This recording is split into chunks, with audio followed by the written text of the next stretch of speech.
উম্মতকে দুনিয়া থেকে সরাইতে চাইছে, দুনিয়ার লোভ থেকে। আজ আমরা জিন্দেগির মাকসাদ বানায় নিছি। জওয়ান বলেন, বুড়ো বলেন, আমি বলেন, আপনি বলেন, আমাদের জীবন শুধু দুনিয়া, অথচ আখিরাত, হাসরের ময়দান, কিয়ামত, পরকাল আমাদের দরজায় কড়া নাড়তেছে।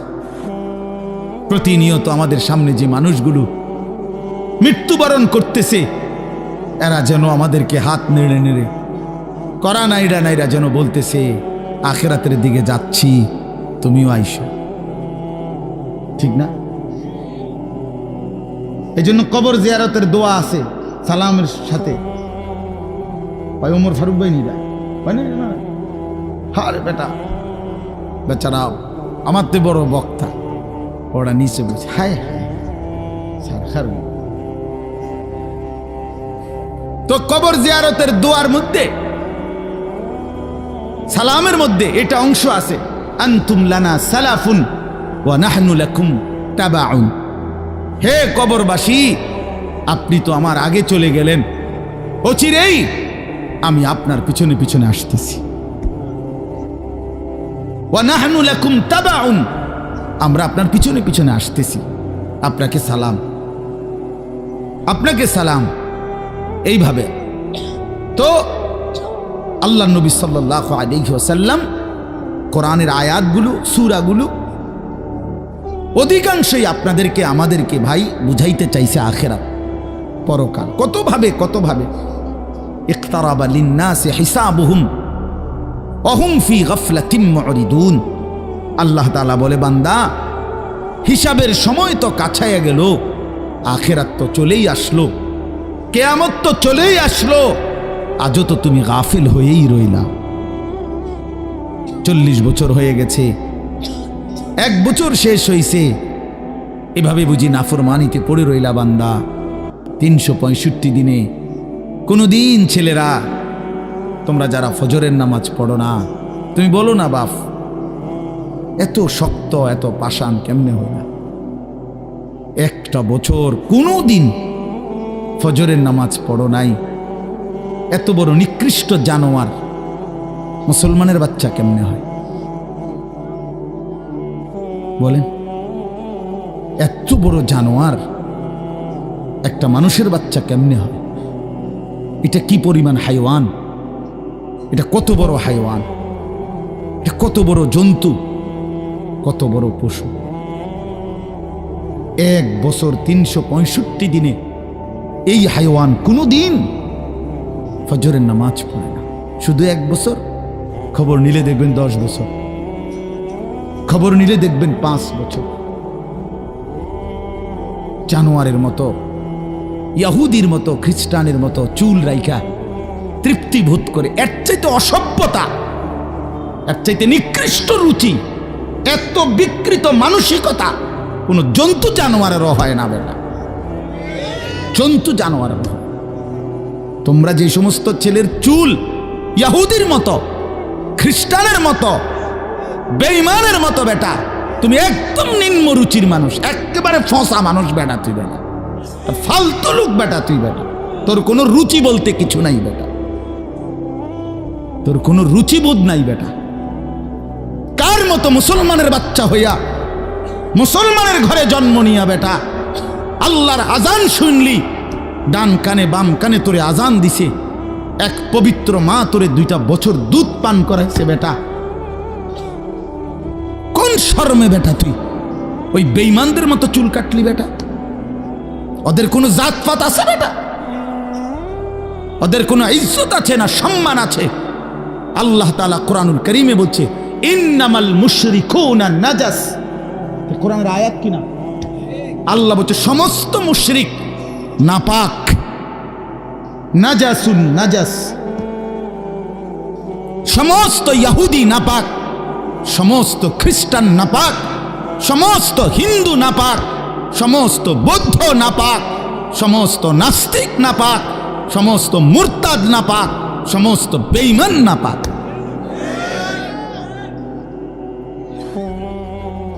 কার মতো বেটা চুল রাখলি বেটা? কারে যাইকা বেটা পেশাব করে পানি লস না বেটা? কোন অসভ্য থেকে শিখলি বেটা? এটা কার থেকে শিখলি? জীবনে 2-4 অক্ষর পড়ালেখাও করো নাই?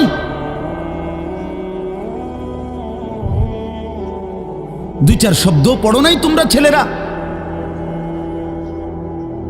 মানুষ এত অভদ্র অপবিত্র হয় কেন? কোরআনুল কারীমের মধ্যে আছে, আল্লাহ তাআলা বলে, বান্দা কি আজীব কথা, কোরআন শরীফে আছে, বান্দা কোনোভাবেই যদি পানি নাই, ঠিক আছে, ফাইন লাম তাজিদু মাআন ফাতায়াম্মামু সাঈদান তাইয়্যিবা, তাহলে মাটি দিয়ে, পবিত্র মাটি দিয়ে তায়াম্মুম করো, তবুও নিজেকে পবিত্র বানাও। যদি বলি আল্লাহ পানি নাই, ঠিক আছে, তো মাটি দিয়ে হলেও পবিত্র হইতে হবে, এত তাড়াহুড়া কা? পানি আইও, পানি পাইয়া লই, এরকম শুরু করলেন। কোরআন শরীফের সরাসরি আয়াত, আল্লাহ তাআলা বলে, জানো, ওয়ালাকিন ইউরিদু লিইউতাহহিরাকুম, আল্লাহ বলেন আমি না আমার ইমানদার বান্দাকে সারাক্ষণ পবিত্রই দেখতে চাই। দোস্ত আমার, এটা কোরআন শরীফের আয়াত। ওয়ালাকিন ইউরিদু লিইউতাহহিরাকুম, আমি আমার বান্দাকে পবিত্র, মুমিন আমার সে, ও অন্য কেউ না, ও আমার ইমানদার বান্দা। তো ইয়া আইয়ুহাল্লাযীনা আমানু ইযা কুমতুম ইলাস সালাতি ফাগসিলু ওয়ুজুহাকুম, এই আয়াতের মধ্যে, এটা এই আয়াতের অন্তর্ভুক্ত অংশ এটা। ওয়ালাকিন ইউরিদু লিইউতাহহিরাকুম, ইমানদার পানি নাই, ঠিক আছে, তায়াম্মুম করো মাটি দিয়ে। কেন এমন তাড়াহুড়া? আল্লাহ তাআলা বলে, আমি যে তোমাকে পবিত্র দেখতে চাই, আমি কে তোমাকে পবিত্র। ফীহি রিজালুন ইউহিব্বুনা আন ইয়াতাতাহহারু আল্লাহু ইউহিব্বুল মুত্তাহহিরিন। কোরআন শরীফের আয়াত আছে, আল্লাহ বলে, বন্ধু আপনার কিছু সাহাবীকে আমি দেখছি, আল্লাহ প্রশংসা করতেছে। মদিনার কুবা একটা এলাকা, যেখানে নবীজি মদিনার মক্কা থেকে হিজরত করে এসে প্রথম ঢুকছিলেন। এই হিজরত করে আইসা প্রথম যেখানে ঢুকছেন, এই জায়গাটার নাম হলো কুবা নগরী। কুবা, কি নাম? এই কুবা। এই এলাকার যারা সাহাবী ছিল, ওনাদের একটা অভ্যাস ছিল, ওনারা ওই সময় পানির তীব্র সংকট ছিল, পানি কম ছিল আর কি। তো তীব্র পানির সংকট থাকার পরেও ওনারা খাবারের পানি, রান্নার পানি, মানে ভাত তরকারি রান্নার যে পানি আর খাবারের পানি কম খাইতো, কম ব্যবহার করত। এখান থেকে পানি বাঁচাইয়া পেশাব পায়খানার পবিত্রতার জন্য যে পানি দরকার, ওইখানে তারা পর্যাপ্ত পরিমাণ পানি ব্যবহার করত, যেন পবিত্রতার মধ্যে কোনো কমতি না হয়। আল্লাহর কসম, এই কথাইটা, তাদের এই আখলাক আচরণটা আল্লাহ এত পছন্দ করছে, কোরআন শরীফের আয়াত নাজিল করে ডাইরেক্ট তাদের প্রশংসায়। আল্লাহ বলছে, ফীহি রিজালুন, আপনার সাহাবীদের মধ্যে কিছু লোক এমন আছে আমি দেখতেছি, ইউহিব্বুনা আন ইয়াতাতাহহারু, যারা ভালোভাবে পবিত্রতা অর্জন করাটাকে খুব পছন্দ করে। আল্লাহু ইউহিব্বুল মুত্তাহহিরিন, নবী শুনায়ে দেন, এমন পবিত্রতা অর্জনকারীদেরকে আমি আল্লাহও ভীষণ ভালোবাসি।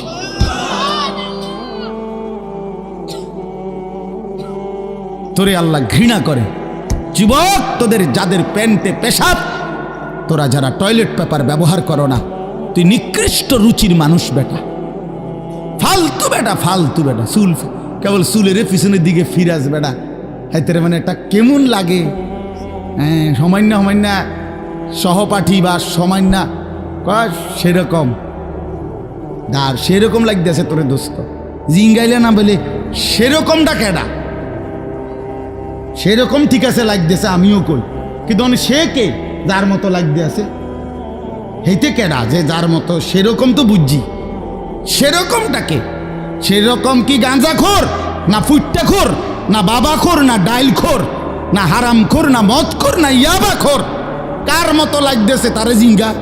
তুই যে আমারে কইলি সেরকম লাগতে আছে, হেতে কেডা যার মতো লাগতে আছে আমারে? কথা বলেন। হ্যাঁ, তো জিঙ্গাইলে কবে দোস্ত ফুট্টাখোরের মতো লাগে, তোর বাবাখোরের মতো লাগে তোর। কারণ কোন ভদ্র মানুষ, ইমানদার, নামাজি, কোন চরিত্রবান পবিত্র মানুষ নাপাক থাকতে পারে না। তো তাহলে তো এটা বুঝাই যায় তোরে কার মতো লাগে বেটা।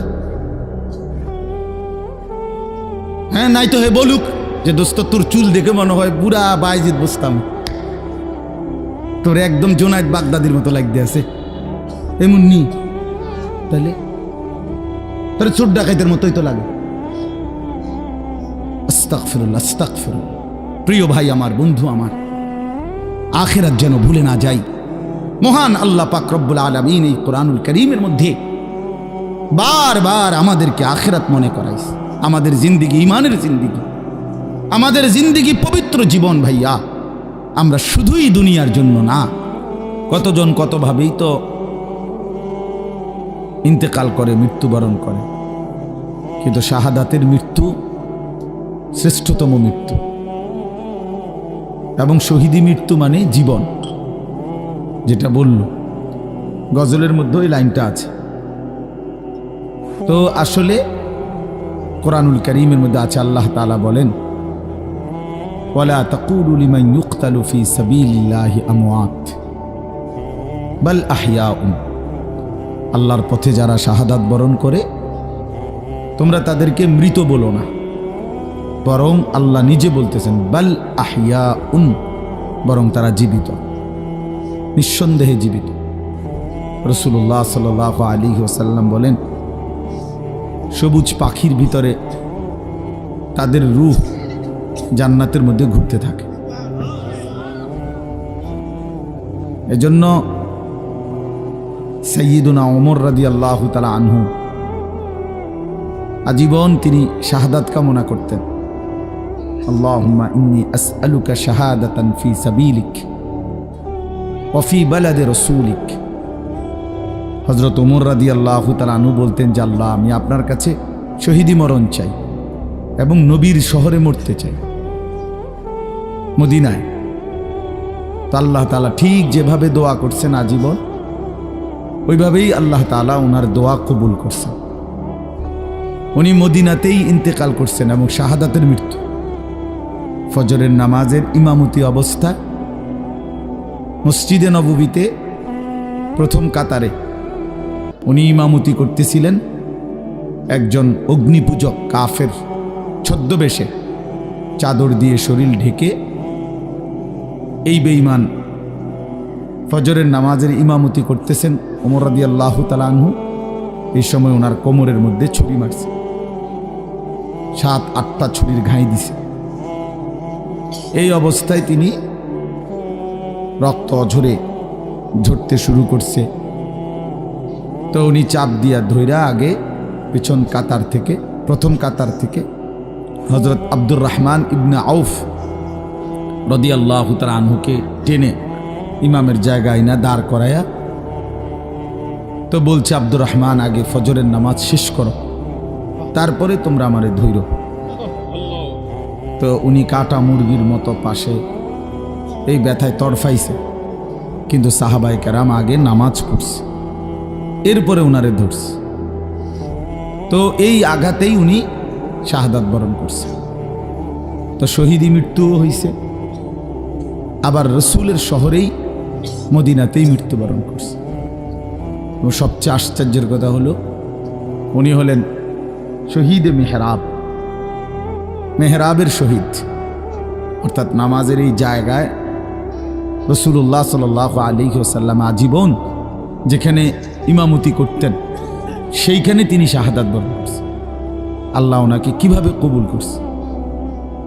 এজন্য নওজোয়ান ভাই ছেলেরা, তোমাদেরও এটা মনে রাখা চাই, সারা পৃথিবীর ইসলাম বিরোধী দুশ্মনরা, এই সারা বিশ্বের ইয়াহুদি, খ্রিস্টান, মুনাফিক, নাস্তিক, মুরতাদ, ইসলাম বিদ্বেষীদের একটা বড়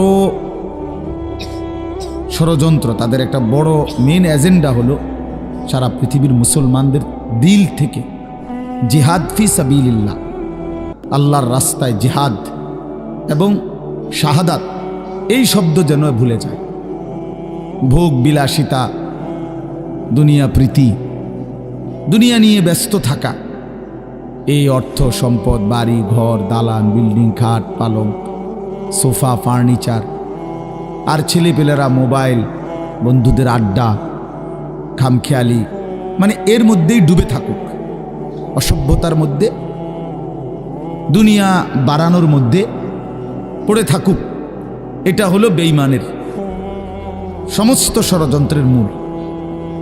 এজন্য সারা পৃথিবী জুড়ে তারা জিহাদ ফি সাবিলিল্লাহর বিরুদ্ধে, আল্লাহর রাস্তায় যুদ্ধ, এর বিরুদ্ধে জঙ্গি, উগ্রবাদী, টেরোরিস্ট, সন্ত্রাসী ইত্যাদি বহু কিছিমের অপপ্রচার করে লাগাতার অব্যাহত এই পরিমাণ বলতে থাকছে যে অনেক মুসলমান সাধারণ মানুষ পর্যন্ত এটাকে ভয় পাইতে শুরু করছে, যে জেহাদ বললেই আতঙ্ক, কিতাল বললেই আতঙ্ক। অথচ কোরআনুল কারীমের প্রায় 600-র চাইতে বেশি আয়াতের মধ্যে আল্লাহ তাআলা জিহাদ ফি সাবিলিল্লাহর কথা বলছেন। তাহলে এতগুলো আয়াতকে অস্বীকার করার কোনো সুযোগ আছে? বলেন, কিভাবে অস্বীকার করে?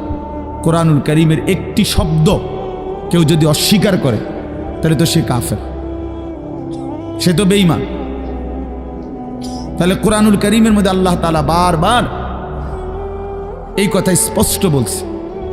কোরআন শরীফে আছে, মক্কায় মুসলমানরা, কুরাইশরা, মক্কার কুরাইশদের মধ্যে মাঝে মধ্যে বিতর্ক হইত যে কেউ কাবা ঘরে হাজিদেরকে পানি পান করাইতো, কেউ হাজিদেরকে মেহমানদারি করত, কেউ কাবা ঘরের চাবি পাহারা দিত, কেউ কাবা ঘরের সংরক্ষণ করত, কাবা ঘরের ভবন ইত্যাদি প্রস্তুত করত, হাজিদের জন্য তাবু বানাইতো। তো এই খেদমতকে অনেক বড় মনে করত। তো একদিন নিজেদের মধ্যে তারা বলতেছিল যে এইটা সবচেয়ে বড় কাজ। তো আল্লাহ তাআলা কোরআনুল কারীমের সূরা আয়াত নাজিল করে বললেন, না, আল্লাহর উপরে ঈমান এবং জান মালের জিহাদ এটা সর্বশ্রেষ্ঠ কাজ। আজআলতুম সিকায়াতাল হাজ্জি ওয়া ইমারাতাল মসজিদিল হারাম কামান আমানা বিল্লাহি ওয়াল ইয়াউমিল আখির ওয়া জাহাদা ফি সাবিলিল্লাহি বিআমওয়ালিহিম ওয়া আনফুসিহিম লা ইস্তাবুনা ইনদাল্লাহ। তোমরা মনে করেছো হাজিদেরকে পানি পান করানো এবং কাবা ঘর মসজিদে হারামের রক্ষণাবেক্ষণ করা এটা সর্বোত্তম? আল্লাহ বলে, না, আল্লাহর প্রতি ঈমান, ওয়া জাহাদা ফি সাবিলিল্লাহ বিআমওয়ালিহিম ওয়া আনফুসিহিম, আল্লাহর পথে জান আর মালের জিহাদ, এইটা আর ওইটা কশ্চিন কালেও সমানও হইতে পারে না, উচ্চত হওয়ার প্রশ্নই নাই, সমান সমানও না, বরং জিহাদ ফি সাবিলিল্লাহ এটা সর্বশ্রেষ্ঠ। ওয়া যারওয়াতু সানামিহি আল জিহাদ।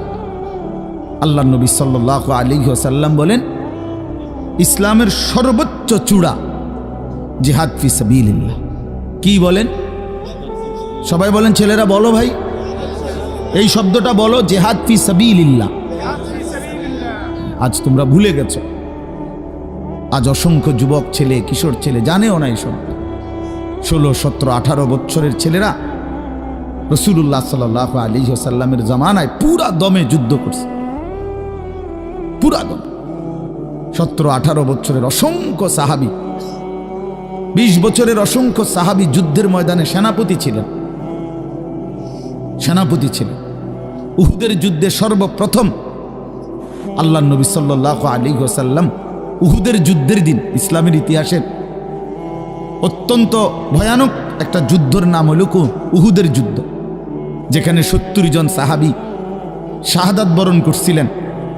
এই যুদ্ধে সর্বপ্রথম দুশমনের বিরুদ্ধে, কাফেরদের মোকাবেলায় আল্লাহর নবী সাল্লাল্লাহু আলাইহি ওয়াসাল্লাম প্রথম তীর মারার জন্য দুশমনের দিকে যাকে আদেশ করছেন তার বয়স ছিল মাত্র 18 বছর। হযরত সাদ ইবনে আবি ওয়াক্কাস রাদিয়াল্লাহু তাআলা আনহু, নবীজি উনাকেই প্রথম বলছেন দুশমনের দিকে তীর মারো। ইরমি সাদ, সাদ তুমি তীর ছোড়ো। ফিদাকা আবি ওয়া উম্মি, এ নবী জীবনে একবার শুধু বলছে এই 18 বছরের সাহাবী যুবকের জন্য যে আমি মুহাম্মদের মা বাপ তোমার জন্য কুরবান। আর কোনোদিন নবীজি এ কথা বলে নাই। সাহাবীরা নবীকে বলতো, হে আল্লাহর নবী, আমার মা বাপ আপনি রসুলের জন্য কোরবান হোক, এটা মহব্বতে বলতো। তো নবীজি জীবনে কাউকে বলে নাই এ কথা। এই একমাত্র এই উহুদের যুদ্ধের দিন 18 বছরের ওই ছেলে, এটা হইলো এই বই টিফো মোবাইল, এটা জিন্দিগি এই মোবাইল লইয়েই শেষ কর, এই ছাগলামি করতে করতেই জীবন শেষ। 24 ঘন্টার জীবনটা তোমরা ছেলেরা বুঝে নিছো মোবাইল। তোমাদের এই ইবলিস শয়তান এমনভাবে বলে দিছে যে পৃথিবীর সব কিছু থেকে আলাদা হইবি, কিন্তু এটার থেকে আলাদা হবি না। আজকে এইভাবে তোমগরে শয়তান মাথার মধ্যে তোমকে বুঝাই দিস যে জীবনটা বাইধা রাখ মোবাইলের উপর। জীবনের আর কোনো পৃথিবীতে কি হয় না হয় কিচ্ছুর দরকার নেই, তুই শুধু মোবাইলের মধ্যে ডুববা থাক। অপদার্থ এক জিন্দিগি ভাইয়া, এক ফালতু জীবন, ফালতু জীবন, একটা বর্বর জীবন। মোবাইলের আসক্ত যেই ছেলে মেয়ে, এটা একটা বাজে লোক, ফালতু লোক, ফালতু, 100 ফালতু, 100 ফালতু, 100 ফালতু, একেবারেই আকামলা। এটা এক ধরনের অপদার্থ ছাড়া, যার পৃথিবী নিয়ে, মানবতার কল্যাণ নিয়ে, মানুষের কোনো উপকার নিয়ে, পৃথিবী নিয়ে, আখেরাত নিয়ে জীবনের কোনো স্বপ্ন নাই। শাহওয়াত, শুধু শাহওয়াত, শুধু লজ্জাস্থানের একটা চাহিদা আছে, শাহওয়াত, এইটা পূরণ কর। নারী, ছবি, নাচ, গান, উলঙ্গতা, অস্থিরতা, বেহায়াপনা, অসভ্যতা, খালাস। এটা মজা পাইলাম, বেড়ি চাইলাম, সারা রাত উলঙ্গ দৃশ্য দেখলাম, জানোয়ারের মতো পড়ে থাকলাম শুইয়া। সকালে 8টা বাজুক 9টা বাজুক, যখন ঘুম ভাঙে ঘুম ভাঙল। ফজরের নামাজ নাই, শরীর অপবিত্র, নাপাক, অসভ্য ছবি দেখতে দেখতে শরীর নাপাক হয়ে গেছে। এই অসভ্যতা, এই জানোয়ার মাতালের মতো পড়ে আছে খাটে। যখন ঘুম ভাঙে ঘুম ভাঙল, উঠলো তো উঠলো, নাস্তা খাইলো, আবার ছুটলো, আবার মোবাইল। আহাত, শরীরের পবিত্রতার খবর নাই, আখলাকের খবর নাই, নামাজেরও খবর। কি জীবন এটা! এই জীবনের চাইতে জানোয়ারের জীবন অনেক ভালো। বেটা, জন্তু জানোয়ারও এর চাইতে আগে উঠে যায়, এর চাইতে আগে উঠে। একটা সুন্দর বাণী আছে, লেখা থাকে, দেখছি, ভোরের পাখি যদি তোমার আগেই জেগে যায় তাহলে তুমি ব্যর্থ। ভোরের পাখি যদি তোমার আগেই উঠে যায় তুমি ব্যর্থ। তোমার আগে উঠবে কেন? তুমি মানুষ, আশরাফুল মাখলুকাত, আল্লাহর সর্বশ্রেষ্ঠ সৃষ্টি, তুমিই তো আগে উঠবার কথা। তোমরা এই কি জীবন বাছাই করে নিছো ছেলেরা? তোমরাই বলতে পারো বাবা, তোমার জন্য আমি আটকাবো না, আমার জন্য তুমি আটকাইবা না। কেউ কারোর জন্য আটকাবে না ছেলেরা, মনে রাখো। একদিন তোমার বাপ তোমার বাপের মতো করে কবরে চলে যাবে। এই যাই দৌড়ঝাঁপ করছে বেচারা কামাই করার, একদিন দেখবা তোমারে রাইখা সে চলে গেছে। একদিন তুমিও চলে যাইবা। এই বন্ধু বান্ধব, আড্ডা, এগুলো সব থাইকা যাবে। দুনিয়ার জায়গায় থাকবে। তুমি মরবা যেদিন, আমি মরবো যেদিন, সেদিনও সূর্য উঠবে, চাঁদ উঠবে, পৃথিবীর এই ব্যস্ততা থাকবে, মানুষের দৌড়ঝাঁপ থাকবে, দোকানপাট সব খুলবে, বাজার ব্যবসা চলবে, শুধু আমি নাই। শুধু কি আমি নাই, আর সবই কি স্বার্থপর দুনিয়া। কেউ তোমার জন্য 1 ঘন্টাও থামবে না, কেউ না। কারো হাতে সময় নাই ভাইয়া, কারো হাতে সময় নাই। বহুতই বড় স্বার্থপর এক দুনিয়া এটা। এজন্য বুদ্ধিমান সে, নবীজি বলছে, আল কাইয়িসু মান দানা নাফসাহু ওয়া আমিলা লিমা বাদাল মাউত। বুদ্ধিমান তো সে যে নিজের হিসাব করে, নিজের হিসাব রাখে এবং মৃত্যু পরবর্তীর জন্য আমল করে।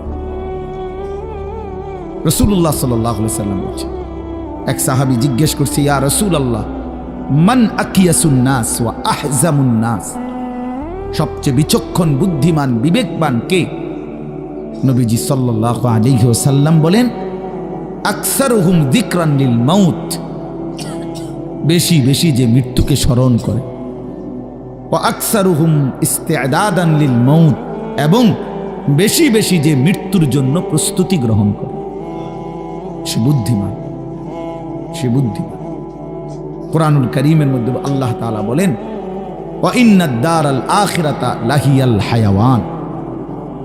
ছেলেরা মোবাইল যে কয়জন হাতে আছে নামায় ফেলো, হাতের থেকে মোবাইলটা নামায়া শোনো ভাই, আমার দিকে তাকাইয়া শোনো, ভালো হবে ভাই। তো আল্লাহ তাআলা বলেন নিশ্চয়ই আখিরাতের ঘর জান্নাত সেটাই কেবল জীবন, লাহিয়াল হায়াওয়ান, ওইটাই লাইফ, ওইটাই জীবন, এটাই স্টেশন, এটা প্ল্যাটফর্ম।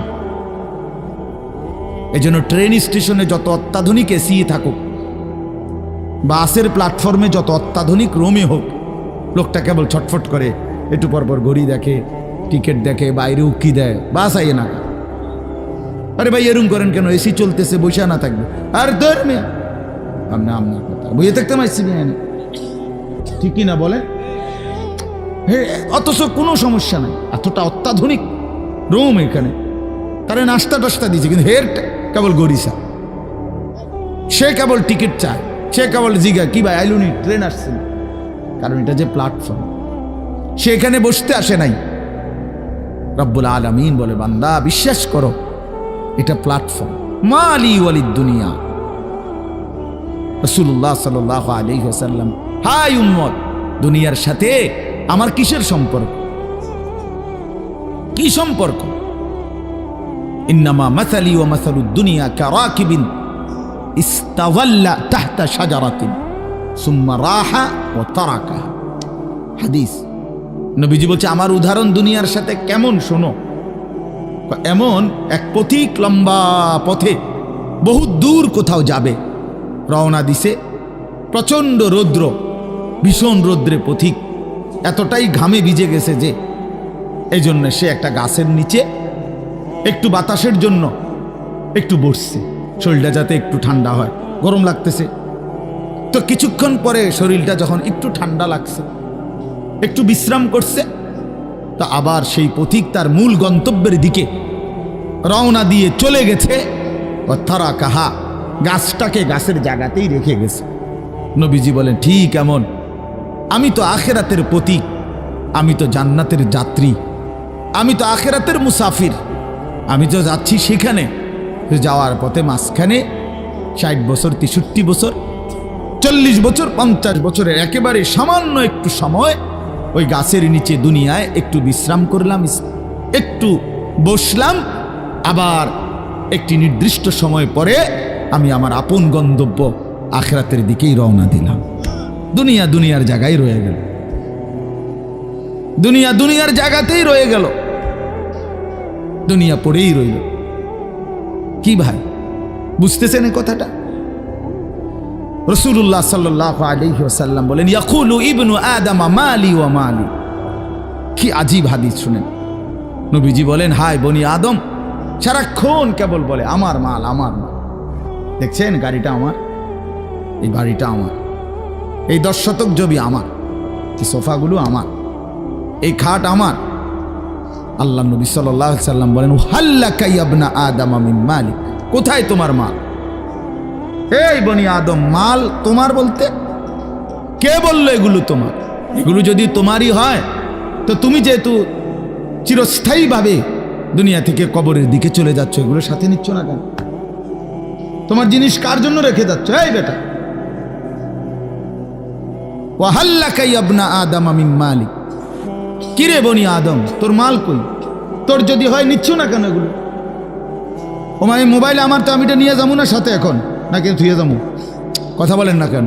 তো তুমি তো দুনিয়া থেকে চলে যাচ্ছ, তো নিচ্ছ না কেন এগুলো? তোমার 10 শতক জায়গা নিবা না? সোফা এগুলো কই রাইখা যাচ্ছ? এগুলো নিয়ে যাও, বিল্ডিং নিয়ে যাও। তাইলে দেখে বুঝেই নাও বান্দা, উম্মত তোমার হলো কোত্থেকে? তোমার কেবল 3টা মাল, 3টা জিনিস তোমার। নবীজি নিজে বলছে, ইল্লা মা আকালতা ফা আফনাইতা, যা সরাসরি তুমি খাইয়া শেষ করছো, খাইছিলা, এটা তোমার। আউ লাবিস্তা ফা আবলাইতা, যেটা সরাসরি তুমি গায়ে দিছিলা, পরছিলা পোশাক, তোমার গায়ে পড়তে পড়তে এডি ফুরান হয়েছে, সিরিয়ালাইছ, এগুলো তোমার। আও তাসাদ্দাকতা ফাআমদাইতা, আর যা আল্লাহর রাস্তায় খরচ করেছ, দান, সাদাকা, জাকাত, ফিতরা, হ্যাঁ, হজ উমরার জন্য, গরিব দুঃখী, মসজিদ, মাদ্রাসা, এতিম, গরিব, অসহায় ইত্যাদি ইত্যাদি, যেগুলো তুমি কি করছিলা, সাদকা খরচ করছো আল্লাহর পথে, ফাআমদাইতা, সেটা তুমি আখিরাতে পাঠাইছো, সেটা পৌঁছে, এই তিনটা তুমি।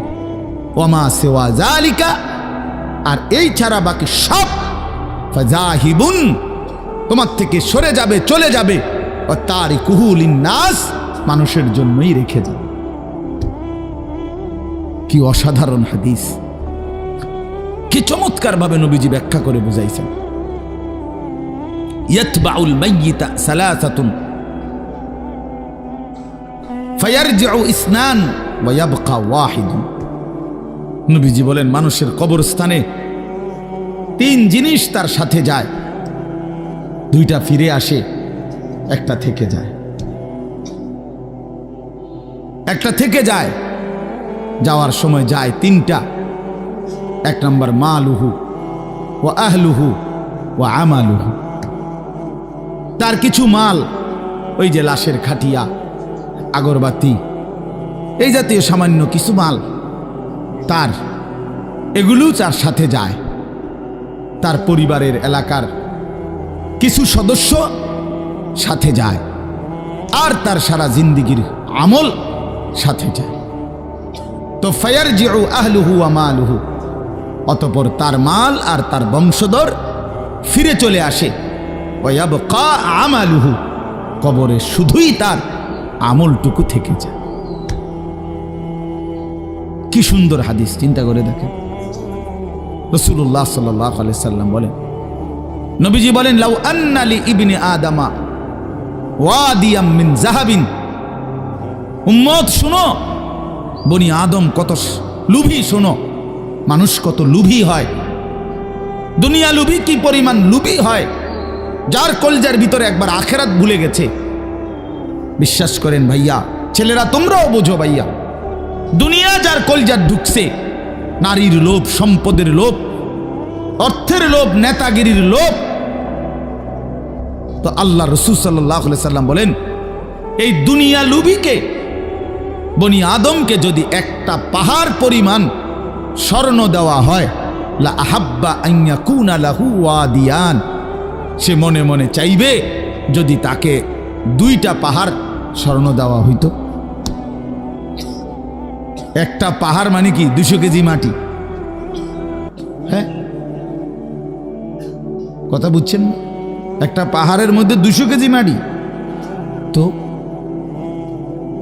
টনে টনে মাটি, টনে টনে, মিলিয়নে মিলিয়নে মাটি। মদিনার উহুদ পাহাড় 8.5 কিলোমিটার লম্বা, এত বড় পাহাড়, এত দূরত্ব, এত উঁচা, যে মসজিদে নববীর এখান থেকে, বারান্দা থেকে, সেহান থেকে দাঁড়াইলেই কি দেখা যায়, উহুদ পাহাড় দেখা যায়, প্রায় 4 কিলো 4.5 কিলো দূরে, কিন্তু এখান থেকে স্পষ্ট পাহাড় দেখা যায়, এতটা উঁচা। এত উঁচু, এত লম্বা পাহাড় স্বর্ণ বানিয়ে দিলে আল্লাহ নবী সাল্লাল্লাহু আলাইহি ওয়াসাল্লাম বলেন সে আরো একটা চাইবে। এরপরে নবী বলেন, শোনো বনি আদম, লান ইয়ামলা ফাহু ইল্লা তুরাব, হায়, বনি আদমের মুখ ভরবে না কবরের ওই মাটি মুখে মারা পর্যন্ত। লান ইয়ামলা ফাহু ইল্লা তুরাব, তার মুখ ভরবে না কবরের মাটি ঢুকা পর্যন্ত। আরে শুনেন আশ্চর্য কথা, ছেলেরা বোঝো, শোনো মিয়া, বাবারাও শোনেন, আশ্চর্য কথা হলো এই যে হাদিস, এটা আমি বললাম না যে বনি আদমকে যদি একটি পাহাড় স্বর্ণ দেওয়া হয়, সে আরেকটি পাহাড় চাইবে এবং তার মুখ ভরবে না, কি ছাড়া? বলেন না, কি ছাড়া? এটা তো কি হাদিস, এটা কি? কিন্তু হযরত উবাই ইবনে কাব রাদিয়াল্লাহু তাআলা আনহু, একজন বড় সাহাবীর নাম, সাহাবীদের মধ্যে সবচেয়ে সুন্দর কোরআন শরীফ যিনি পড়তে পারতেন, সাইয়্যিদুল কুররা, কারীদের সর্দার ছিলেন উনি। সাহাবীদের মধ্যে সবচেয়ে সুন্দর কোরআন পড়তেন উনি। কোরআনুল কারীম এত সুন্দর পড়তেন যে আল্লাহ তাআলা সরাসরি নবীজির কাছে জিব্রাইল পাঠাইয়া আদেশ করছে, বন্ধু আপনি উবাই এর জবান দিয়া কোরআন শরীফ শুনেন। শুনেন, ওই পড়লে আমার আরশ কাইপা ওঠে। শুনেন শুনেন, আমনে শুনুন। আল্লাহ নবী সাল্লাল্লাহু আলাইহি ওয়াসাল্লাম এই সাহাবীকে ডাক দিয়া বলছে, উবাই ইকরা আলাইয়াল কোরআন, কোরআন শরীফ পড়ো, শোনাও। তিনি বলেন, আমি শোনাবো আপনাকে? আমরাই তো শুনি আপনার থেকে, আপনার সামনে আমি কোরআন পড়বো এই সাহস তো আমার নাই ইয়া রাসূল। আল্লাহ নবী সাল্লাল্লাহু আলাইহি ওয়াসাল্লাম বললেন, আল্লাহ তাআলা তোমার নাম বলে আমাকে আদেশ করেছেন তোমার জবানে কোরআন শুনতে। উনি 3 বার জিগাইছে কথাইটা। এরপরে আসাম্মানি আল্লাহ, ইয়া রাসূলুল্লাহ, আল্লাহ আমার নাম নিছে? বলে তোমার নাম? আমার নাম?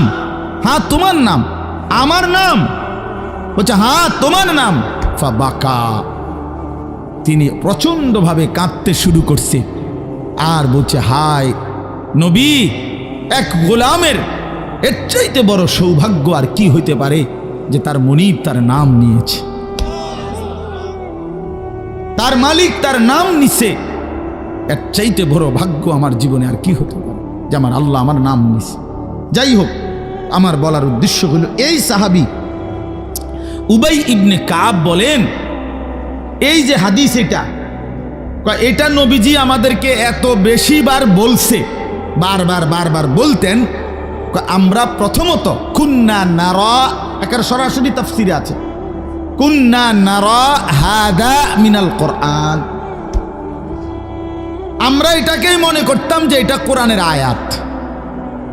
এত বেশিবার নবী এটা আমাদের সামনে পড়ছে। অর্থাৎ সাহাবীদেরকে দুনিয়ার লোভ থেকে ফিরাইবার জন্য, আখিরাতমুখী করার জন্য, পরকালমুখী বুঝাবার জন্য এত বেশিবার বলছে এটা। উনি বলেন, আমরা প্রথমত এটা ভাবতাম এটা কোরআন শরীফের আয়াত। হাত্তা নাজালাত আলহাকুমুত তাকাসুর হাত্তা জুরতুমুল মাকাবির, এরপরে যখন আলহাকুমুত তাকাসুর এই সূরাটা নাজিল হইছে, এই আমি এখন যেই সূরাটা পড়ছি তার পরের সূরা, এটা যখন নাজিল হইল তখন আমরা বুঝলাম যে না, এইটা হইল কোরআন, আর এতদিন যেটা মনে করছি এটা রাসূলের হাদিস। আল্লাহ নবী সাল্লাল্লাহু আলাইহি ওয়াসাল্লাম এভাবে উম্মতকে দুনিয়া থেকে সরাইতে চাইছে, দুনিয়ার লোভ থেকে। আজ আমরা জিন্দেগির মাকসাদ বানায় নিছি। জওয়ান বলেন, বুড়ো বলেন, আমি বলেন, আপনি বলেন, আমাদের জীবন শুধু দুনিয়া, অথচ আখিরাত, হাসরের ময়দান, কিয়ামত, পরকাল আমাদের দরজায় কড়া নাড়তেছে। প্রতিনিয়ত আমাদের সামনে যে মানুষগুলো মৃত্যুবরণ করতেছে, এরা যেন আমাদেরকে হাত নেড়ে নেড়ে কড়া নাইরা যেন বলতেছে, আখিরাতের দিকে যাচ্ছি, তুমিও আইসো। ঠিক না? এই জন্য কবর জিয়ারতের দোয়া আছে সালামের সাথে। ভাই ওমর ফারুক ভাই নিরা না, হারে বেচারা আমার তো বড় বক্তা, ওরা নিচে বলছে, হায় হায়। তো কবর জিয়ারতের দোয়ার মধ্যে, সালামের মধ্যে এটা অংশ আছে, আনতুম লানা সালাফুন ওয়া নাহনু লাকুম তাবাউন। হে কবরবাসী, আপনি তো আমার আগে চলে গেলেন, অচিরেই আমি আপনার পিছনে পিছনে আসতেছি। ওয়া নাহনু লাকুম তাবাউন, আমরা আপনার পিছনে পিছনে আসতেছি। আপনাকে সালাম, আপনাকে সালাম। এইভাবে তো আল্লাহ নবী সাল্লাল্লাহু আলাইহি ওয়াসাল্লাম কোরআনের আয়াতগুলো, সূরাগুলো অধিকাংশই আপনাদেরকে আমাদেরকে ভাই বুঝাইতে চাইছে আখিরাত, পরকাল। কতভাবে ইকতারাবা লিন্নাসি হিসাবুহুম ওয়া হুম ফি গাফলাতিন মুরিদুন। আল্লাহ তাআলা বলে, বান্দা, হিসাবের সময় তো কাছাইয়া গেল, আখিরাত তো চলেই আসলো, কিয়ামত তো চলেই আসলো, আজও তো তুমি গাফিল হয়েই রইলা। 40 বছর হয়ে গেছে, 1 বছর শেষ হইছে, এভাবে বুঝি নাফরমানিতে পড়ে রইলা বান্দা 365 দিনে। কোনদিন ছেলেরা তোমরা যারা ফজরের নামাজ পড়ো না, তুমি বলো না বাপ এত শক্ত এত পাষাণ কেমনে হইলা? 1টা বছর কোনদিন ফজরের নামাজ পড়ো নাই, এত বড় নিকৃষ্ট জানোয়ার মুসলমানের বাচ্চা কেমনে হয় বলেন? এত বড় জানোয়ার একটা মানুষের বাচ্চা কেমনে হয়? এটা কি পরিমাণ হাইওয়ান, এটা কত বড় হাইওয়ান, এটা কত বড় জন্তু, কত বড় পশু। 1 বছর 365 দিনে এই হাইওয়ান কোনোদিন ফজরের নামাজ পড়ে না। শুধু 1 বছর, খবর নিলে দেখবেন 10 বছর, খবর নিলে দেখবেন 5 বছর। জানোয়ারের মতো, ইহুদির মতো, খ্রিস্টানের মতো চুল রাইখা তৃপ্তি ভোগ করে। এর চাইতে অসভ্যতা, এর চাইতে নিকৃষ্ট রুচি, এত বিকৃত মানসিকতা কোন জন্তু জানোয়ারেরও হয় না বেটা, জন্তু জানোয়ারের। তোমরা যে সমস্ত ছেলের চুল ইহুদির মতো, খ্রিস্টানের মতো, বেঈমানের মতো বেটা, তুমি একদম নিম্ন রুচির মানুষ, একেবারে ফসা মানুষ বেটা, তুই বেটা ফালতু লোক বেটা, তুই বেটা তোর কোনো রুচি বলতে কিছু নাই বেটা, তোর কোনো রুচিবোধ নাই বেটা। কার মতো মুসলমানের বাচ্চা হইয়া মুসলমানের ঘরে জন্ম নিয়া বেটা আল্লাহর আজান শুনলি, ডান কানে বাম কানে তোরে আজান দিছে, এক পবিত্র মা তোরে 2টা বছর দুধ পান করাইছে বেটা। কোন শরমে বেটা তুই ওই বেঈমানদের মতো চুল কাটলি বেটা? ওদের কোনো জাতপাত আছে বেটা? ওদের কোনো ইজ্জত আছে না সম্মান আছে? আল্লাহ তাআলা কোরআনুল কারীমে বলছে ইন্নামাল মুশরিকুনা নাজাস। কোরআনের আয়াত কিনা? আল্লাহ বলছে সমস্ত মুশরিক নাপাক, নাজাসুন নাজাস। সমস্ত ইহুদি নাপাক, সমস্ত খ্রিস্টান নাপাক, সমস্ত হিন্দু নাপাক, সমস্ত বৌদ্ধ নাপাক, সমস্ত নাস্তিক নাপাক, সমস্ত মুরতাদ নাপাক, সমস্ত বেঈমান নাপাক।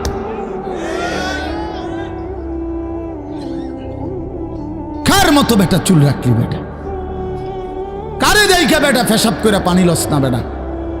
কোন সভ্য থেকে শিখলি বেটা? এটা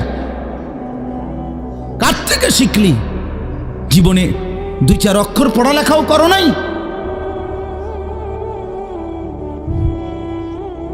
2-4 শব্দ পড়ো নাই তোমরা ছেলেরা? মানুষ এত অভদ্র অপবিত্র হয় কেন? কোরআনুল কারীমের মধ্যে আছে, আল্লাহ তাআলা বলে বান্দা কি আজীব কথা, কোরআন শরীফে আছে বান্দা কোনোভাবেই যদি পানি নাই ঠিক আছে, ফাইন লাম তাজিদু মাআন ফাতায়াম্মামু সাঈদান তাইয়্যিবা, তাহলে মাটি দিয়ে, পবিত্র মাটি দিয়ে তায়াম্মুম করো, তবুও নিজেকে পবিত্র বানাও। যদি বলি আল্লাহ পানি নাই ঠিক আছে, তো মাটি দিয়ে হলেও পবিত্র হইতে হবে, এত তাড়াহুড়া কা? পানি আইও, পানি পাইয়া লই, এরকম শুরু করলেন? কোরআন শরীফের সরাসরি আয়াত। আল্লাহ তাআলা বলে জানো ওয়ালাকিন ইউরিদু লিইউতাহহিরাকুম, আল্লাহ বলেন আমি না আমার ইমানদার বান্দাকে সারাক্ষণ পবিত্রই দেখতে চাই। দোস্ত আমার, এটা কোরআন শরীফের আয়াত। ওয়ালাকিন ইউরিদু লিইউতাহহিরাকুম, আমি আমার বান্দাকে পবিত্র, মুমিন আমার সে, ও অন্য কেউ না, ও আমার ইমানদার বান্দা। তো ইয়া আইয়ুহাল্লাযীনা আমানু ইযা কুমতুম ইলাস সালাতি ফাগসিলু ওয়ুজুহাকুম, এই আয়াতের মধ্যে এটা, এই আয়াতের অন্তর্ভুক্ত অংশ এটা। ওয়ালাকিন ইউরিদু লিইউতাহহিরাকুম, ইমানদার পানি নাই ঠিক আছে তায়াম্মুম করো মাটি দিয়ে। কেন এমন তাড়াহুড়া? আল্লাহ তাআলা বলে আমি যে তোমাকে পবিত্র দেখতে চাই, আমি কে তোমাকে পবিত্র। ফীহি রিজালুন ইউহিব্বুনা আন ইয়াতাতাহহারু আল্লাহু ইউহিব্বুল মুত্তাহহিরিন। কোরআন শরীফের আয়াত আছে, আল্লাহ বলে বন্ধু আপনার কিছু সাহাবীকে আমি দেখছি, আল্লাহ প্রশংসা করতেছে। মদিনার কুবা একটা এলাকা, যেখানে নবীজি মদিনার মক্কা থেকে হিজরত করে এসে প্রথম ঢুকছিলেন। এই হিজরত করে আইসা প্রথম যেখানে ঢুকছেন, এই জায়গাটার নাম হলো কুবা নগরী। কুবা কি নাম? এই কুবা। এই এলাকার যারা সাহাবী ছিল, ওনাদের একটা অভ্যাস ছিল, ওনারা ওই সময় পানির তীব্র সংকট ছিল, পানি কম ছিল আর কি। তো তীব্র পানির সংকট থাকার পরেও ওনারা খাবারের পানি, রান্নার পানি, মানে ভাত তরকারি রান্নার যে পানি আর খাবারের পানি কম খাইতো, কম ব্যবহার করত।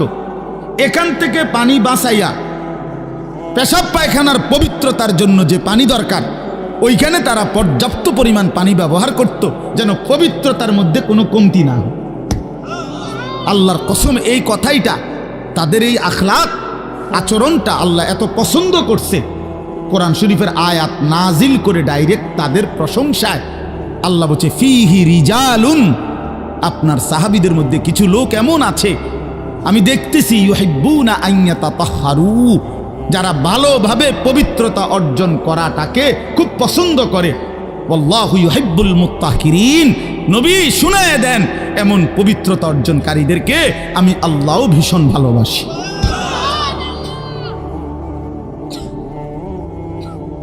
তোরে আল্লাহ ঘৃণা করে।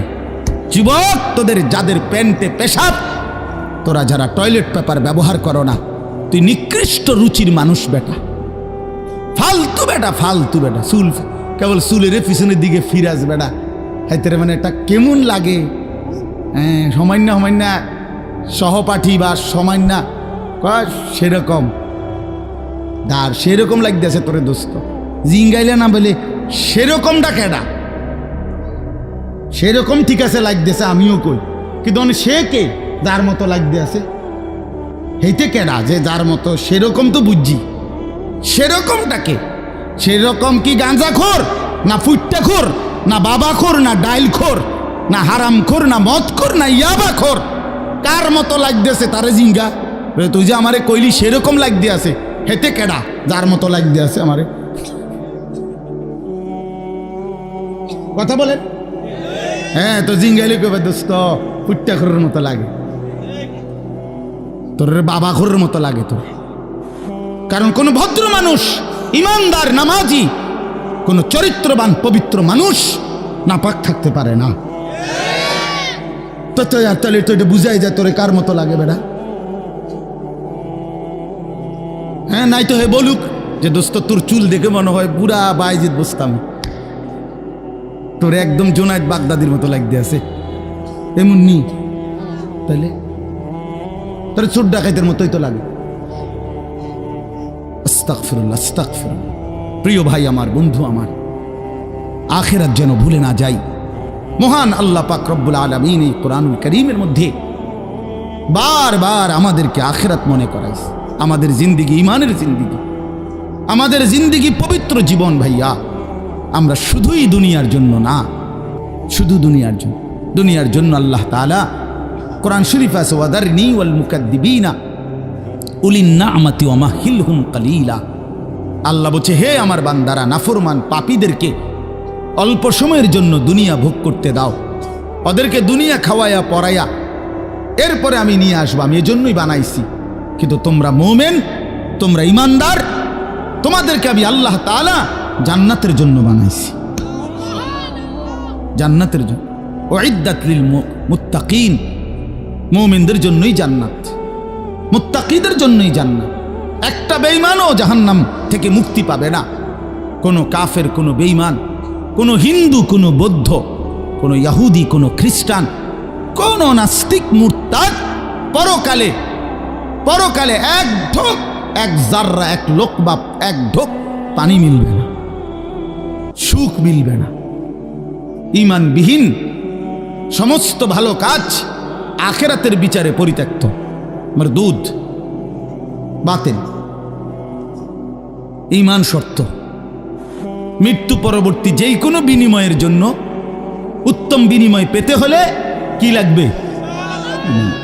ঈমান জরুরি, ঈমান জরুরি। ঈমান হারা সর্বহারা, আল্লাহহারা সর্বহারা, সর্বহারা। তো এই জন্য আল্লাহ তাআলা আমাদেরকে বানাইছিনি আখিরাতের জন্য, আখিরাতে নিজের জন্য। খালাকতুল আশিয়া আলি আজালিক ও খালাকতুকা লি। আল্লাহ বলছে বান্দা গোটা দুনিয়া আমি তোমার জন্য বানাইছি, তোমারে শুধু আমার জন্য বানাইছি। সারে দুনিয়া তেরে লিয়ে, তু সিরফ মেরে লিয়ে। বাহ, এই কথা ভাবলেই তো অবাক লাগে। আমার তো খুব ভালো লাগে যে কয় কি মালিক। हाँ, सारे दुनिया तेरे लिए, तू सिर्फ मेरे लिए। গোটা দুনিয়া বান্দা তোর জন্য, যা বান্দা সবটা দুনিয়া তোরে দিলাম, তোকে শুধু আমার জন্য রাখলাম। তু সিরফ মেরে লিয়ে, তুমি আমার জন্য, তুমি আমার হয়ে থাকবা, আমার সেজদা করবা, আমার নামাজ, আমার হুকুম পালন করবা। তো দুনিয়া ও ইজ্জতের সাথে আমি আল্লাহ চালাবো, আখিরাতেও তোমারে আমি আল্লাহ সর্বোচ্চ সম্মানজনক রিজিক, সর্বোত্তম জান্নাত আমি নিজে দিয়ে দেব। ফালানুহিয়ান্নাহু হায়াতান তাইয়্যিবাহ ওয়া লানাজজিয়ান্নাহুম আজরাহুম বিআহসানি মা কানু ইয়ামালুন। রব্বুল আলামিন বলেন দুনিয়াতেও আরামের জীবন দেব, আখিরাতেও সর্বোত্তম বিনিময় দেব। শর্ত কেবল দুইটা, এক নাম্বার ঈমান, দুই নাম্বার নেক আমল। মান আমিলা সালিহাম মিন যাকারিন আও উনসা ওয়া হুয়া মুমিন। আল্লাহ বলেন পুরুষ কিংবা নারী যদি ঈমান অবস্থায় সবগুলো নেক আমল করতে পারো, আমি আল্লাহ ওয়াদা দিলাম বান্দা দুনিয়াতেই তোমাকে আরামের জীবন দেব, আখিরাতেও সর্বোত্তম বিনিময় দেব। সুবহানাল্লাহ। চলেন, আমার কথা শেষ।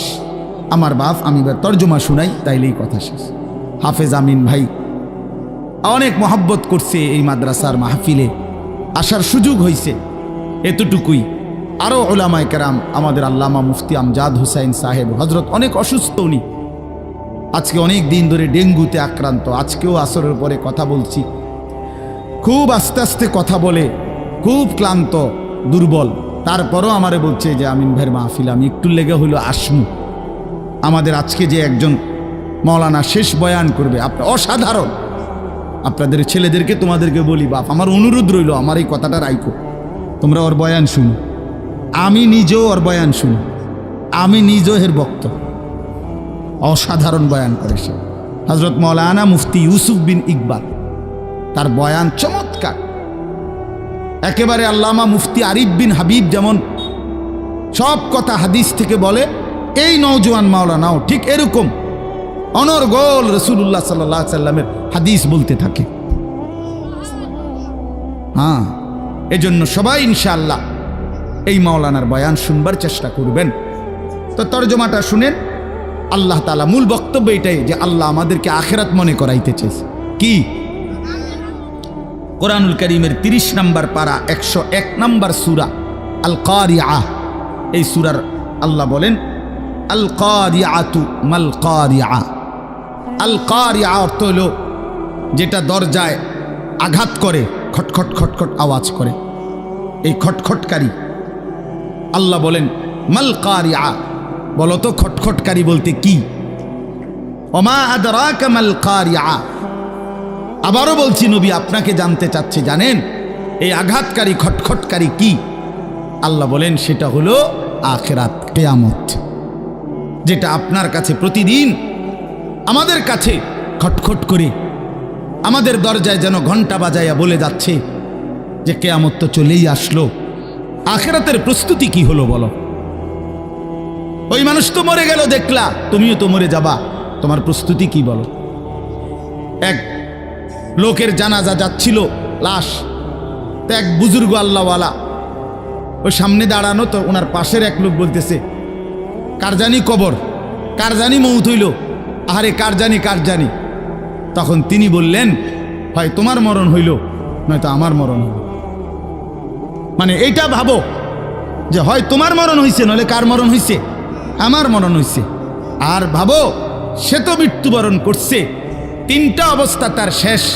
একটা হইল আজরাইলকে দেখা, এটা তার শেষ। এরপরে জান কবজের যন্ত্রণা, এটা তার শেষ। আর জান কবজের পরে তার মৃত্যুটা বিভৎস। অনেকের মৃত্যু হইতে পারত, তার শরীর ছিঁড়া ফেলছে, তার শরীর নিশ্চিহ্ন হয়ে গেছে, এরকম আপনার মৃত্যু হইতে পারত। কিন্তু তার তো স্বাভাবিক মৃত্যু হইল যে তার লাশটা অক্ষত আছে, দেখা যায়। তুমি এবার ভাবো যে তোমার সামনে তিনটা রয়ে গেছে, যে আজরাইল তোমার সামনে কেমন দাঁড়াবে, তুমি চিন্তা করো। তোমার জান কবজের কষ্ট কেমন হবে, তুমি ভাবো। তোমার মৃত্যু কি স্বাভাবিক হবে নাকি অ্যাক্সিডেন্ট আর অস্বাভাবিক কোনো মৃত্যু হবে, সেটা নিয়ে ভাবো। তাইলে প্রতিটা মৃত্যু আমাদেরকে ঘন্টা বাজায়, প্রতিটা রাত আমাদেরকে ঘন্টা বাজায়, প্রতিটা দিন আমাদেরকে ঘন্টা বাজায় যে বান্দা সময় তো চলে গেল, আখিরাতের কি হলো, কবরের কি হলো, পরকালের কি হলো। ইয়াউমা ইয়াকুনুন নাসু কাল ফারাশিল মাবসুত ওয়া তাকুনুল জিবালু কাল ইহনিল মানফুশ। আল্লাহ বলে একদিন সত্যি সত্যি কিয়ামত হবে, ইসরাফিল ফু দিবে। সেদিন কি হবে? সেদিন সমস্ত মানুষগুলো হয়ে যাবে বিক্ষিপ্ত পতঙ্গের মতো। বিক্ষিপ্ত পতঙ্গ মানে আপনারা একদম সহজ বুঝবেন, ওই যে বাতির মধ্যে, লাইটের মধ্যে, আলোর মধ্যে অনেক সময় যে সাদা সাদা পোক এগুলো আসে, এগুলো দেখছেন? এগুলো কি কয়? উলু উলু। এই যে আর একটু বড় বড় সাদা সাদা, হ্যাঁ, এই উলু উলু, এই উলু পোকা। এইটা যেমন মাঝে মাঝে এইভাবে আসে চারদিক থেকে উইরা উইরা আইয়াই পইরা হয় আগুনের মধ্যে, বাতির মধ্যে, আলোর মধ্যে পইরা পইরা মরে, নিচে মরে। তো আল্লাহ পাক বলেন ইসরাফিল ফু দিবে, কিয়ামত শুরু হবে। মানুষ এরকম পাগলের মতো, উলুর মতো দৌড়াইয়া পতঙ্গের মতো চারিদিকে দিক বিদিক শূন্য হইয়া দৌড়তে থাকবে। কেউ বলতে পারবে না কে কোথায় যাচ্ছে, কোথায় দৌড়াচ্ছে, কি হচ্ছে। সবাই অস্থির হয়ে যাবে। এরই মধ্যে যে যেখানে গিয়া পড়ে যাবে ওইখানেই তার মৃত্যু, ওইখানেই কবর। ওয়াতাকুনুল জিবালু কাল ইহনিল মানফুশ। পাহাড়গুলো একটা নমুনা আল্লাহ বলছে, পাহাড়গুলো তুলারে দীর্ঘক্ষণ মেশিনের মধ্যে ধুনাইয়া সারলে এবার যখন ঝরঝরা হয় তুলা, তো এবার যদি বাতাস লাগে তাইলে যেমন এটা উড়তে শুরু করে, তুলা উড়ে। তো আল্লাহ তাআলা বলে পাহাড়গুলো এরকম ধ্বনিত তুলার মতো উঠতে থাকবে। পুরা সৃষ্টির সব কিছু ভাঙ্গা চুইরা শেষ হয়ে যাবে। হাসরের ময়দান কায়েম হবে। আর সেখানে কি হবে? দুইটা অবস্থা। ফাআম্মা মান সাকুলাত মাওয়াজিনহু, সেই হাসরের ময়দানে আমলনামা হাতে নিয়ে মিজানের পাল্লায় যার নেকি ভারী হবে, ফাহুয়া ফি আইশাতির রাদিয়া, সেই সন্তুষ্টিময় আরামদায়ক জান্নাতের জীবন লাভ করবে। ওয়া আম্মা মান খাফফাত মাওয়াজিনহু ফাউম্মুহু হাওিয়া ওয়া মা আদরাকা মা হিয়া নারুন হামিয়া।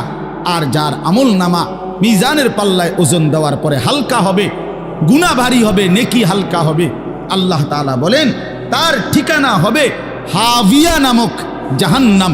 আর আল্লাহ নিজেই বলে, নবী জানেন হাবিয়া জাহান্নামটা কেমন? নারুন হামিয়া, একেবারে প্রজ্বলিত ধাউ ধাউ করে জ্বলন্ত আগুন, এটার নামই হচ্ছে হাবিয়া। হাবিয়া। এখানে একটা কথা শুধু বলি, কথা আমার শেষ। এক নম্বর কথা হলো, এই জিন্দিগির মধ্যে যদি আমল বাড়াই তাহলে আখেরাতে জান্নাত হবে। এই জিন্দিগির মধ্যে যদি নাফরমানি বাড়াই তাহলে আখেরাতে জাহান্নাম হবে। এখানে একটা শব্দ আছে ফাউম্মুহু হাবিয়া। এই ছেলেরা, তোমাদের জন্য আমি শেষ এই কথাটা আবার বলে যাই। এই শব্দটার তাফসীর আমি আজকেও পড়ছি, তাফসীরে কুরতুবিতে, তাফসীরে ইবনে কাসিরের মধ্যে আছে। আল্লাহ তাআলা বলছেন ফাউম্মুহু হাবিয়া, নাফরমান পাপীকে হাসরের ময়দানে, এই উম্মুহুর শব্দের অর্থ হলো উম্মু রাসিহি, অর্থাৎ তার মাথার সামনে যে চুল, এই চুল ধরে দাঁড়ানো মানুষটাকে বেইজ্জতি করে নিচে নামাইয়া এরপরে লাথি দিয়া জাহান্নামে ফেলবে। এইটা অর্থ। এই অতএব এই লম্বা চুল, এই বিকৃত চুল ছাড়ো, ছাড়ো, নাই তো জাহান্নামের ফেরেশতা টান দিয়া ধইরা তোরে দাঁড়ানোর থেকে নিচে ফেলাইয়া একটা লাথি দিয়া জাহান্নামে ফেলে দেবে। তখন বুঝবা, তখন বুঝবা। এই জন্য আমি অনুরোধ করলাম, রাগ হইও না, আমি শক্তই বললাম, মনে করো তোমরা এই স্বাভাবিক চুল রাখো, স্বাভাবিক চারদিকে সমান চুল রাখো। এটা কোনোভাবে এটা অসভ্যতা, এটা ফ্যাশন না, এটা জাহান্নামীদের চিহ্ন ভাইয়া, এটা দাজ্জালের চিহ্ন। দয়া করে আমার এই কথা ফিরাই দিও না, ফিরাই দিও না যুবক। নিয়ত করো ইনশাআল্লাহ, ছেলেরা নিয়ত করো, বলো যুবক ইনশাআল্লাহ, পাক্কা নিয়ত করো ইনশাআল্লাহ। তোমাদের যুবক আগামী দিনের জন্য, ইসলামের জন্য রেডি হইতে হবে। তোমরা নামাজ পড়তেই হবে বাবা। আল্লাহকে রাজি না করলে আমার মাতৃভূমিও নিরাপদ থাকবে না। ফিলিস্তিন বহুদিন যাবৎ রক্তাক্ত, রোহিঙ্গা বহুদিন যাবৎ আরাকান রক্তাক্ত, কাশ্মীর বহুদিন যাবৎ রক্তাক্ত। আজ আমার মাতৃভূমিও শহীদ সাইফুল ইসলামের রক্তে রঞ্জিত। এ কথা বেঈমান প্রমাণ করে দিছে।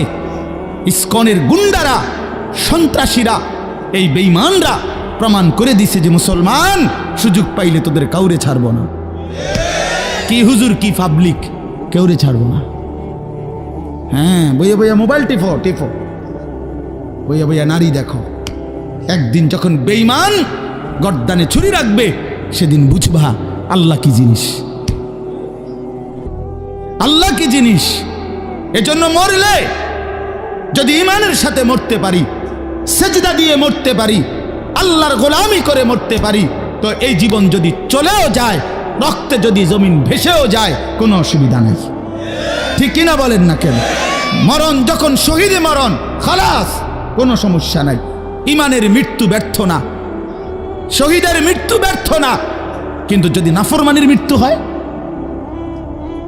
যদি বেনামাজি মৃত্যু হয়, যদি শরীর নাপাক, প্যান্ট নাপাক, নারী দেখতে দেখতে, উলঙ্গ ছবি দেখতে দেখতে, তো এই অবস্থায় যদি তোর মরণ হয় বেটা, কি হবে তোমার? কি হবে বাবা? এজন্য দয়া করে আখিরাতের জন্য প্রস্তুতি নাও, পরকালের সামান বানাও, নিজের আখিরাত সুন্দর করো। আল্লাহ তাআলা আমাদের প্রতিটা ছেলেকে তৌফিক দান করেন। বাবারা, আপনাদেরকেও বলি, 60 বছর 50 বছরে আপনারা আখিরাতের ফিকির করেন, কবরের ফিকির করেন, পরকালের সামান কি হলো সেটার ইন্তজাম করেন। খাট পালং, সোফা, ফার্নিচার, এগুলো যেদূর হইছে হইছে, আমনে শেষ না করলেও এটি ফুলাইনে পরে করব, নাতি নাতনিরা আরো বানাইব, এটি শেষ হইতো না। পৃথিবীতে আমনে মরার পরও গাছ থাকবো। আমনে মইরা যান, কোনো অসুবিধা নাই, আমনে মইরা দেখবেন গাছ মরছে না সব। পৃথিবীতে আমনে মরার পরেও দুনিয়া থাকবে, কাজে দুনিয়া ওরা বাকিরা করবে, আপনি এবার কবরের সামান করেন। আল্লাহ আমাদের বাবাদেরকে, চাচাদেরকে, বয়স্কদেরকেও আখিরাতের কবরের পুঁজি সংগ্রহ করার তৌফিক দান করেন। মা বোনদেরকে পর্দার ইজ্জতের কদর বুঝার তৌফিক দান করেন। তোমরা ছেলেদেরকে আল্লাহ তাআলা আগামী দিনের ইসলামের জন্য কবুল করে নেন, বলেন আমিন। এই রহিমপুর দারুল আমিন আল ইসলামিয়া মাদ্রাসা আল্লাহ কবুল করে নেন।